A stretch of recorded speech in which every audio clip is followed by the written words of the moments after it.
And now we'll be moving to La Liga games, and we'll be starting with just the title race talk. We have Elche versus Villarreal. Now, Villarreal have 2 games in hand over Real Madrid, Barcelona, and Atletico Madrid. So potentially, if they win those 2 games, they could just be 5 points behind Barcelona. But Villarreal has lost their last 3 games in all competition. It has been against formidable opponents, by the way, but Elche has not lost any game this season at home, which is quite impressive, having such a home streak like that. And I think Villarreal will struggle in this game. It's going to be tough for them.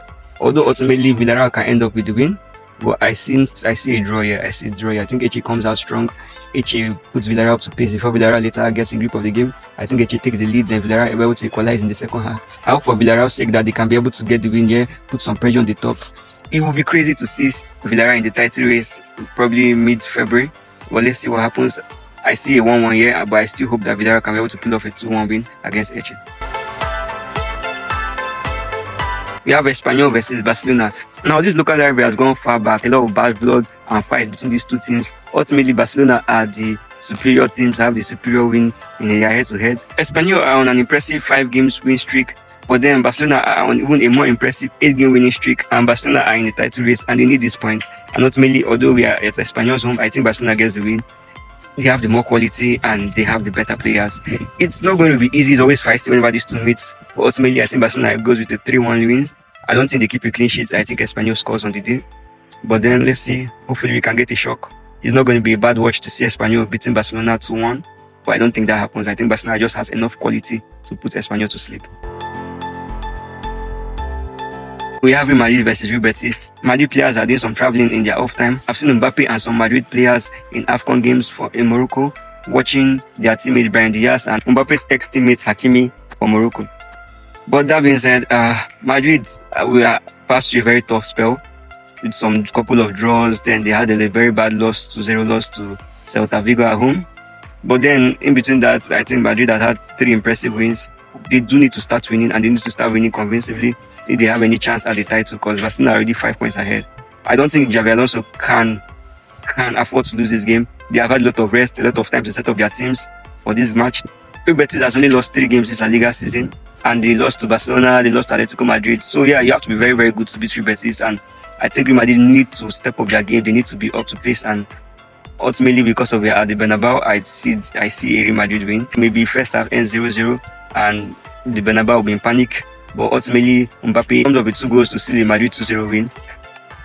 Hopefully, again, an upset is not going to be a very, very, very bad thing. I would love to see Real Betis go out here and put Real Madrid up to pace. But if Madrid just wins this to put pressure on Barcelona and to not make the La Liga title race gone by January. Finally, the last match I'll be talking about in La Liga will be Real Sociedad versus Atletico Madrid. Now, this season, Real Sociedad has been extremely poor. They have not been convincing, and Atletico Madrid also are a bit of up and down team, although they have had more ups than downs. But there have been some games that have been so disappointed in Atletico Madrid. Although yes, they have been playing well in some other games. I think Griezmann has started playing more this season, and he has been active this season. He has been trying to show us the Griezmann of old, scoring some goals and giving a couple of very crucial assists. Atletico Madrid are the stronger team in this instance, though, and they come up with the win. 2-1 win. Atletico Madrid, they will need to play extremely very well because they are away. Real Sociedad hasn't been anything special, as I said, but then Atletico Madrid will need to really be at their best to be able to beat this Real Sociedad team, and I'm sure they can be able to do that. It's 1 win to Atletico Madrid. Then the final club game I'll talk about will be PSG versus Paris FC. Now, PSG obviously are the giants in this instance. They are the bigger team. They have some players that are off at AFCON. It doesn't matter. They should be able to put this Paris FC club to sleep very, very, very easily. It should actually be a very comfortable match. I think PSG wins like 3-0 or 4-0. I might be wrong because Paris FC are actually a very, very solid team. They just were promoted and they have played well. They have shown that they have what it takes to be a Ligue 1 team. A PSG comfortable win. I think PSG, as I said, takes this very easily 3-0 or 4-0. But then hopefully we are able to get a match, and Paris FC will give us what we want, and that's a game.